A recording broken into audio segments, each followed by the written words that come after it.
هكلمكم النهاردة عن رائد جديد في فن الكوميديا في المسرح المصري.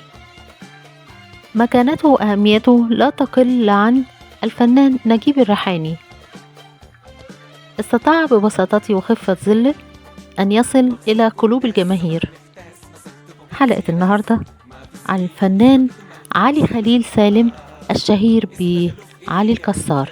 أهلا بكم. لسه عليك ولا ايه؟ هتبطل اللحمه بطل مش تستنى لما نستمتع يا مغفل. السلام عليكم. عليكم السلام، اهلا وسهلا. بكم الحسب النهارده؟ ده مش حسب، ده حلاوه، ده صح، ده نار. نار ايه؟ نحن بنجيب نار يا مغفل. ما تقول لي كام؟ 4 حتت بدرهم وحته بلاش. كويس، يعني ال4 حتت دول بدرهم ودي بلاش. ايوه بلاش من غير فلوس، يعني دي ما ندفعش كمان. لا ما تدفعش حاجه. طيب انا عاوز الحته دي. اتفضل. سلام عليكم. ولد علي الكسار يوم 18 يونيو من عام 1887 بحي السيدة زينب بالقاهرة في أسرة متوسطة الحال. اتخذ اسم الكسار من عائلة والدته التي كانت تدعى زينب الكسار. اقتصر تعليمه في طفولته على الكتاتيب التي كانت منتشرة في ذلك الوقت. في البداية امتهن مهنة السروجي، وهي في الأصل مهنة والده، وسروجي تعني صناعة وتصليح الأحذية. لم يستمر طويلا في تلك المهنة، وانتقل بعدها للعمل مع خاله في مهنة طباخ. أتاحت له تلك المهنة أن يختلط بالنوبيين، وقد أعجب بلهجتهم وأتقنها، ولذلك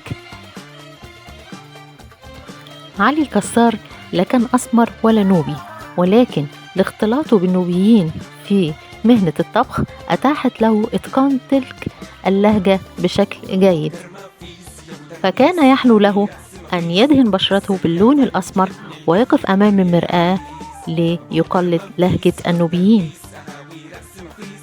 أعجب بالأراجوز وصمم نموذجا له، وكون فرقة في حي سيدة زينب أطلق عليها دار التمثيل الزينبي، مستعملا في ذلك عروسة الأراجوز.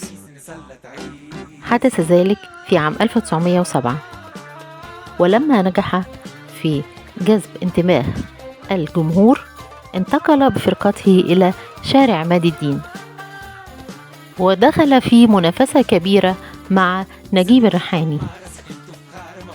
ووقتها ابتدع شخصية عثمان عبد الباسط لينافس بها شخصية كشكش بيه الخاصة بنجيب الريحاني. ولم يكن الصراع بين النجمين صراعا شخصيا، بل كانت منافسة فنية متبادلة خلقت روحا من التنافس الإيجابي بين نجمي الكوميديا. منها على سبيل المثال عندما كان يقدم الريحاني مسرحية بعنوان راحت عليك، يرد عليه علي الكسار بمسرحية أخرى بعنوان ولو. وعندما قدم الريحاني مسرحية الدنيا جرى فيها إيه، رد عليه الكسار بمسرحية الدنيا بخير. ولما قدم الريحاني مسرحية بعنوان قولوله، رد عليه الكسار بمسرحية بعنوان قلناله. من هنا يتضح أنها كانت منافسة إيجابية بين بربري مصر الوحيد وكشكش بيه أو نجيب الريحاني. وكانت الضربة الكبرى عندما استطاع نجيب الريحاني أن يجتذب إليه كل من أمين صدقي في التأليف وسيد درويش كموسيقار، واستطاع أن يسافر بفرقته إلى الشام وقدم هناك عدة عروض ناجحة.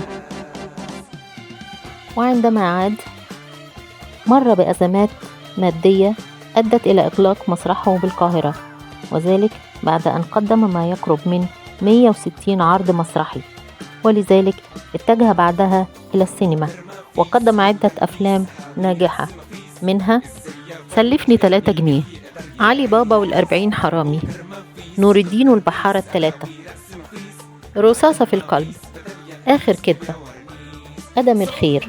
وكانت آخر أفلامه أنا وأمي عام 1957. وقد عاش الفنان علي الكسار ظروفا صعبة بعد أن تراجعت شهرته وزادت الديون والمرض عليه، فاضطر ابنه ماجد إلى إدخاله مستشفى قصر العيني، ولم يطل به المقام طويلا ليرحل عن عالمنا يوم 15 يناير من عام 1957. رحل الكسار تاركا إرثا فنيا كبيرا ولا يزال عالقا في أذهان كل الشعوب المصرية والعربية. رحم الله الفنان الكبير علي الكسار. رجاء لا تنسوا تفعيل الجرس كي يصلكم كل جديد. شكرا لكم.